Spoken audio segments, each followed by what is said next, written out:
As part of this ongoing series, we've learned that drug overdoses are currently the leading cause of death in America for people under the age of 50. And it's not just a problem for another town. It's happening right here around Charlotte.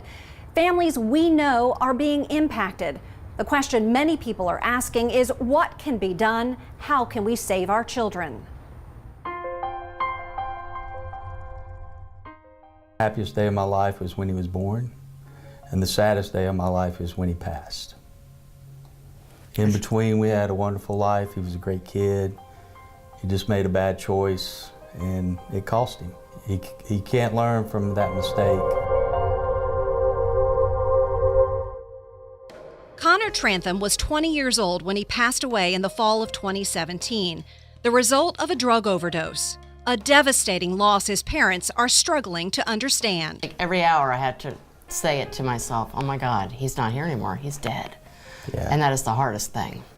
And so if children have access to narcotics at an earlier age, don't you think that has profound impact on their brain development? Ward Blanchard runs the Blanchard Institute. He works with kids who are battling drug problems and helps families cope with the consequences. He also spends a lot of time speaking at events like this one at Ardrey-Kell High School in an effort to educate parents, teachers, and teens about the dangers of drugs. And nowadays, there's just no safe experimentation with the dangerous drugs and the potent chemicals that are just at a fingertip and a keystroke away from these kids. David Switzer, the principal at Ardrey-Kell High School, admits to being disappointed that only a handful of people showed up for this important topic, while a football meeting would result in a packed house. He says this is something that we must all care about. It's all of us together. And it isn't just one person. It's not the bad kid that's doing this and everything. It is kids, right? They're not developed yet. They're going to try. They get the peer pressure. And I just want people to know that we are in it together. You say, what's near and dear? It's near and dear. It gets me emotional about it, that we're all in this together, and that's what's going to make an impact, right, about it. We argue about politics and all that stuff, but this is the stuff that our community is. It's going to bring down a community, or it's going to build up a community. And that's what I just want them to be a part of, the community building. But you guys are kids. And the reason I pointed out about adults, and he keeps talking. Whether at a parent meeting or a school assembly, Switzer uses every opportunity to address the drug issue head on and hopefully save someone's life. I hope parents, they get an awareness of what is happening in this country, and they get an idea of what they can do to kind of have an impact, a positive impact. And I hope they just get that gusto to be able to just have the conversation. As Ward said, conversations are tough to have with your teenage kids. We've got to get over there. So I hope that they get that out of it, saying it's all right to be a parent. The reason young people start using drugs varies, but what's certain is how drugs affect the chemicals in a person's brain and ultimately brain functions like judgment, decision-making, memory, and behavior.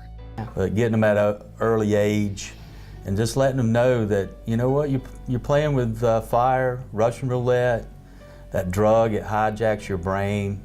And, you know, Michele and I, if we knew he had a problem, God knows we'd have got him help. Yeah. And so kids these days have access to prescription drugs, synthetic drugs, chemicals over the internet at a far quicker, cheaper, and easier method than ever before. And so it's just not the same generation, not the same atmosphere, not the same reality as 30 and 40 years ago. Connor's parents knew he had experimented with marijuana, but nothing could prepare them for the day he died. They found him in his bedroom in the morning. By the time we found him in the morning, I mean, he was blue. I mean, I tell parents, be very graphic. He was, rigor mortis had already started setting in. You see your son like that, you don't want to go through that ever. Yeah. So stay on your kids, be in their stuff, check their phones, check the friends. The Tranthams say they talked with Connor numerous times about the dangers of drugs. They thought he was listening. They thought they were doing all they could. As they replay all of their conversations, they say there were signs that something wasn't right. Looking back, you know, I was in charge of payroll, and I would pay him on Friday. Yeah. And then here Tuesday would come, and he'd be broke, and I would always say, hey. Going through the money. why don't you put some of your money in the credit union? And he just, oh, I got it. And you know what? It was his money. But, you know, I should have, you know, dialed in on that, you know. Paid on Friday, broke on Monday. You know, where's his money going? Because, you know, when he was at the house, we paid for food. But he would go out and stuff, but, you know, I guess he was buying drugs and alcohol. They suggest if you suspect something, ask questions and seek help. But I realized that this is, there's stigma involved, this is about drugs, and people may judge me, and I said, judge away, because I really don't care, because you don't want to see what we saw that morning. You don't want to live with that the rest of your life. As a parent, you want your kid to grow up. Yeah. And, you know, a 20-year-old, he was somewhat grown up, but he did stupid things. And obviously this one cost him his life.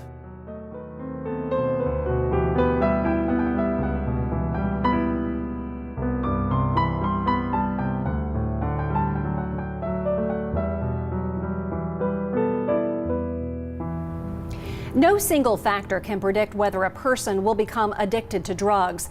A combination of genetic, environmental, and developmental factors influence risk for addiction.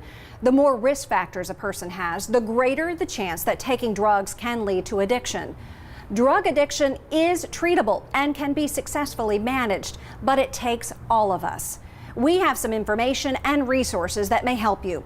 You can find that at stmatthewcatholic.org. For St. Matthew Catholic Church, I'm Samantha Davison.